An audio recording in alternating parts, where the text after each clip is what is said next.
पंढरपूर कॉरिडॉरच्या संदर्भात सर्वांना विश्वासात घेऊन काम करतोय। कुणाचंही नुकसान होणार नाही, सर्वांचं योग्य पुनर्वसन होईल याची काळजी घेतली जाईल असं म्हणत फडणवीसांनी पंढरपूर कॉरिडॉरबाबत एक महत्त्वाचं वक्तव्य केलंय।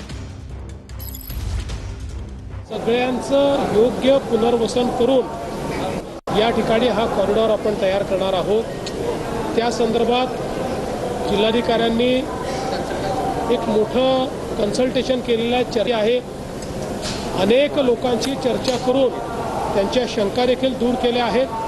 पुढेही या ज्या काही शंका आहेत त्या दूर करत हा कॉरिडॉर आपण करणार आहोत। आणि मी आपल्या माध्यमातून पंढरपूरच्या मंदिर परिसरातील आमचे नागरिक, भाविक, दुकानदार, व्यावसायिक सगळ्यांना आश्वस्त करू इच्छितो की कोणालाही उद्ध्वस्त न करता या ठिकाणी सगळ्यांचं पुनर्वसन योग्य प्रकारे करून हा कॉरिडॉर आपण करणार आहोत।